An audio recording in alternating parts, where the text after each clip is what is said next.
ಶಿಲ್ಪಾಸ್ ಗಾರ್ಡನ್ಗೆ ಸ್ವಾಗತ. ಇದೊಂದು gardening channel ಆಗಿರುವುದರಿಂದ ಹಾಗೂ ಈ ಚಾನಲ್ನ ವಿಡಿಯೋಗಳನ್ನು ಹೆಚ್ಚಾಗಿ ಮಹಿಳೆಯರೇ ನೋಡುವುದರಿಂದ ಮಹಿಳೆಯರಿಗೋಸ್ಕರ ಇವತ್ತಿನ ಮೋಟಿವೇಶ್ನಲ್ ವಿಡಿಯೋ ಮಾಡಿದ್ದೇನೆ. ಅದುವೇ ಮನೆಯೊಡತಿ ಮತ್ತು ಗಾರ್ಡನಿಂಗ್. ಮದುವೆಯಾದ ಹೆಣ್ಣು ಅವಳು ಹೊರಗೆ ಹೋಗಿ ದುಡಿಯುವ ಮಹಿಳೆಯಾಗಿರಲಿ ಅಥವಾ ಅನಿವಾರ್ಯ ಕಾರಣಗಳಿಂದ ಮನೆಯ ಎಲ್ಲ ಆಗುಹೋಗುಗಳನ್ನು ನೋಡಿಕೊಳ್ಳುವ ಮಹಿಳೆಯಾಗಿರಲಿ, ನನ್ನ ಪ್ರಕಾರ ಇಬ್ಬರೂ ಕೂಡ ಆ ಮನೆಯ ಶ್ರೇಯಸ್ಸಿಗೆ ದುಡಿಯುವ ಮನೆಯೊಡತಿಯರೇ. ಇಂದಿನ ಕಾಲಮಾನದಲ್ಲಿ ಇಂತಹ ಮನೆಯೊಡತಿ ತನ್ನ ಬಿಡುವಿಲ್ಲದ ಕೆಲಸದ ಮಧ್ಯೆ ಗಾರ್ಡನಿಂಗ್ ಅನ್ನು ಒಂದು ಹವ್ಯಾಸ ಏಕೆ ಮಾಡಿಕೊಳ್ಳಬೇಕು? ಅವಳ ಈ ಹವ್ಯಾಸದಿಂದ ಅವಳಿಗೂ ಅವಳ ಮನೆಯವರಿಗೂ ಆಗುವ ಲಾಭಗಳ ಬಗ್ಗೆ ಇವತ್ತಿನ ವಿಡಿಯೋದಲ್ಲಿ ನೋಡೋಣ. ಗಾರ್ಡನಿಂಗ್ ಮಾಡುವುದಕ್ಕೆ ಹೆಣ್ಣು ಗಂಡು ಎಂಬ ಭೇದವಿಲ್ಲ. ಆದರೆ ಹೆಚ್ಚಾಗಿ ಶೃಂಗಾರ ಪ್ರಿಯೆಯಾದ ಹೆಣ್ಣಿಗೆ ಈ ಕೆಲಸವನ್ನು ತುಂಬು ಹೃದಯದಿಂದ ಮಾಡಿ ಸುಂದರವಾಗಿಸಬಲ್ಲ ಸಾಮರ್ಥ್ಯ ಸ್ವಲ್ಪ ಜಾಸ್ತಿ ಇದೆ ಎಂಬುದು ನನ್ನ ಅನಿಸಿಕೆ. ಯಾವ ಕಾರಣಗಳಿಗಾಗಿ ಮನೆಯೊಡತಿ ಗಾರ್ಡನಿಂಗ್ನಲ್ಲಿ ತೊಡಗಬೇಕೆಂದು ನೋಡುವುದಾದರೆ, ಮನೆಯ ಅಂಗಳ ಫ್ಲ್ಯಾಟ್ನ ಬಾಲ್ಕನಿಯಲ್ಲಿ ಇರುವ ಖಾಲಿ ಜಾಗಕ್ಕೂ ಮನೆಯ ಅಂಗಳದಲ್ಲಿ ಫ್ಲ್ಯಾಟ್ನ ಬಾಲ್ಕನಿಯಲ್ಲಿ ಗಿಡಗಳಿಂದ ತುಂಬಿರುವ ಜಾಗಕ್ಕೂ ಅಜಗಜಾಂತರ ವ್ಯತ್ಯಾಸವಿದೆ. ನಿಮ್ಮ ಮನೆಯ ಅಂಗಳವಿರಲಿ, ಪುಟ್ಟದಾದ ಬಾಲ್ಕನಿ ಇರಲಿ, ಅಲ್ಲೊಂದಿಷ್ಟು ಗಿಡವಿಟ್ಟಾಗ ಆಟೋಮೆಟಿಕ್ ಆಗಿ ಆ ಪರಿಸರದ ಅಂದ ಹೆಚ್ಚುತ್ತದೆ. ಶುದ್ಧ ಗಾಳಿ ಸಿಗುತ್ತದೆ. ಇದರಿಂದ ಮನಸ್ಸಿಗೆ ಒಂದು ರೀತಿಯ ಉಲ್ಲಾಸ ಬಂದೇ ಬರುತ್ತದೆ. ಮುಂಜಾನೆಯ ಬೀಸುವ ಗಾಳಿ, ಹಕ್ಕಿಗಳ ಕಲರವ, ಚಿಟ್ಟೆಗಳ ಓಡಾಟ ಎಲ್ಲಿಲ್ಲದ ಖುಷಿ ಕೊಡುತ್ತದೆ. ಮಹಿಳೆಯರೇ, ಕಲಿಕೆ ನಿರಂತರ. ಹುಟ್ಟಿನಿಂದ ಸಾಯುವ ತನಕ ಏನಾದರೂ ಕಲಿಯುತ್ತಾ ಇರಬೇಕು.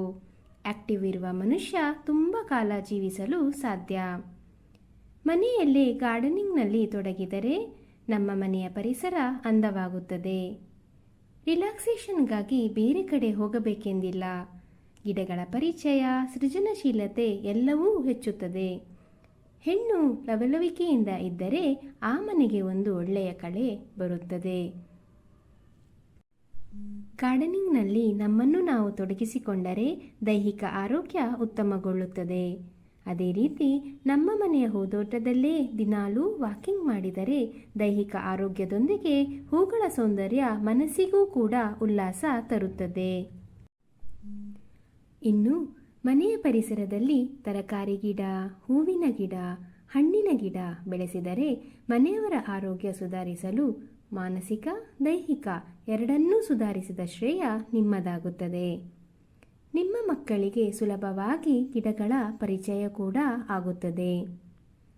ಔಷಧೀಯ ಗಿಡಗಳನ್ನು ಬೆಳೆಸುವುದರಿಂದ ಆದಷ್ಟು ಶೀತ, ಕೆಮ್ಮು, ಸಾಮಾನ್ಯ ಕಾಯಿಲೆಗಳಿಗೆ ಮನೆಮದ್ದು ಮನೆಯಲ್ಲಿಯೇ ತಯಾರಿಸಲು ಸಾಧ್ಯವಾಗುವುದರಿಂದ ಆಂಟಿಬಯೋಟಿಕ್ಸ್ಗಳಿಂದ ಮಕ್ಕಳ ಮೇಲೆ ಆಗುವ ಸೈಡ್ ಎಫೆಕ್ಟ್ಸನ್ನು ನಾವು ಕಡಿಮೆ ಮಾಡಬಹುದು.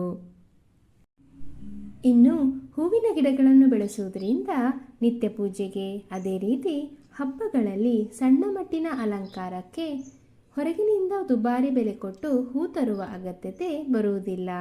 ಇದರಿಂದ ಹಣದ ಹಾಗೂ ಸಮಯದ ಉಳಿತಾಯವಾಗುತ್ತದೆ. ವೀಕ್ಷಕರೇ, ವರ್ಕಿಂಗ್ ವುಮೆನ್ ಆಗಿದ್ದರೆ ಕೇಳುವುದೇ ಬೇಡ. ಮನೆಯ, ಆಫೀಸಿನ ಕೆಲಸಕ್ಕೆ ದಿನದ 24 ಗಂಟೆಗಳೂ ಕೂಡ ಸಾಕಾಗುವುದಿಲ್ಲ. ಅದೇ ರೀತಿ ಹೋಮ್ ಮೇಕರ್ ಆಗಿದ್ದರೆ ಮನೆಯ ಕೆಲಸ, ಮಕ್ಕಳು, ಮನೆಯ ಜವಾಬ್ದಾರಿ ಮಾಡೋದರಲ್ಲಿ 24 ಗಂಟೆ ಹೇಗೆ ಹೋಯಿತು ಎಂಬುದೇ ತಿಳಿಯುವುದಿಲ್ಲ. ಇಷ್ಟೆಲ್ಲ ತನ್ನ ಮನೆ, ಮಕ್ಕಳು, ಗಂಡ ಎಂದು ಡ್ಯೂಟಿ ಮಾಡುವ ಸ್ಟ್ರೆಸ್ಡ್ ಲೈಫ್ ಲೀಡ್ ಮಾಡುತ್ತಿರುವ ಮಹಿಳೆಗೆ ರಿಲ್ಯಾಕ್ಸ್ ಆಗಲು, ಒಂದು ಕಪ್ ಚಹಾ ಎಂಜಾಯ್ ಮಾಡಲು ಒಂದು ಸುಂದರ ಜಾಗ ಮನೆಯಲ್ಲಿದ್ದರೆ ಎಷ್ಟು ಚಂದ ಅಲ್ವಾ? ನಮ್ಮ ಮನೆಯ ಗಾರ್ಡನ್ನಷ್ಟು ಚಂದದ ಜಾಗ ಮತ್ತೆ ಯಾವುದು? ಅದಕ್ಕೋಸ್ಕರ ಸ್ವಲ್ಪ ಬಿಡುವು ಮಾಡಿ ಮಹಿಳೆಯರು ಗಾರ್ಡನಿಂಗ್ನಲ್ಲಿ ತೊಡಗಬೇಕು. ಮನಸ್ಸಿದ್ದರೆ ಮಾರ್ಗ. ಪರಿಸರದ ಕಾಳಜಿಯಲ್ಲಿ ಎಲ್ಲರೂ ಅಳಿಲ ಸೇವೆ ಮಾಡುವುದು ನಮ್ಮ ಜವಾಬ್ದಾರಿ. ಇದಕ್ಕಾಗಿ ಗಾರ್ಡನಿಂಗ್ ಮಾಡುವುದಕ್ಕಿಂತ ಒಳ್ಳೆಯ ಆಪ್ಷನ್ ಬೇರೆ ಯಾವುದೂ ಇಲ್ಲ. ಕಷ್ಟಪಟ್ರೇನೇ ಸುಖ.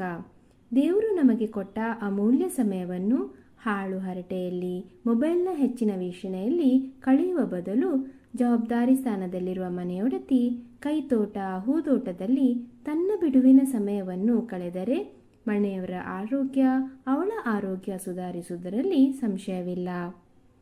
ನಿತ್ಯದ ಕೆಲಸಗಳನ್ನು ಹೇಗೆ ಚಾಚೂ ತಪ್ಪದೆ ಮಾಡುತ್ತೇವೋ ಅದೇ ರೀತಿ ದಿನದ ಕೆಲವು ನಿಮಿಷಗಳನ್ನು ಪರಿಸರದೊಂದಿಗೆ ಕಳೆಯುವ. ಆಲ್ರೆಡಿ ಈ ಹವ್ಯಾಸವನ್ನು ಹೊಂದಿರುವ ಮಹಿಳೆಯರೇ, ನಿಮ್ಮ ಬಗ್ಗೆ ನೀವು ಹೆಮ್ಮೆ ಪಟ್ಟುಕೊಳ್ಳಿ ಎಂದು ಹೇಳುತ್ತಾ ಇವತ್ತಿನ ವಿಡಿಯೋವನ್ನು ಮುಗಿಸುತ್ತೇನೆ. ವಿಡಿಯೋ ಇಷ್ಟವಾಗಿದ್ದರೆ ಲೈಕ್ ಮಾಡಿ, ಫ್ಯಾಮಿಲಿ ಫ್ರೆಂಡ್ಸ್ ಜೊತೆ ಶೇರ್ ಮಾಡಿ, ಚಾನೆಲ್ನ ಗ್ರೋತಿಗೆ ಸಹಕರಿಸಿ. ನಿಮ್ಮ ಅನಿಸಿಕೆ ಅಭಿಪ್ರಾಯಗಳನ್ನು ಕಮೆಂಟ್ನಲ್ಲಿ ತಿಳಿಸಿ. ಅದೇ ರೀತಿ ಯಾರೆಲ್ಲ ಚಾನಲನ್ನು ಇನ್ನೂ ಸಬ್ಸ್ಕ್ರೈಬ್ ಮಾಡದೆ ನೋಡುತ್ತಿದ್ದೀರಾ, ಪ್ಲೀಸ್ ಚಾನಲನ್ನು ಸಬ್ಸ್ಕ್ರೈಬ್ ಮಾಡಿ ಪ್ರೋತ್ಸಾಹಿಸಿ. ವಿಡಿಯೋವನ್ನು ಕೊನೆ ತನಕ ವೀಕ್ಷಿಸಿದ್ದಕ್ಕಾಗಿ ಧನ್ಯವಾದಗಳು.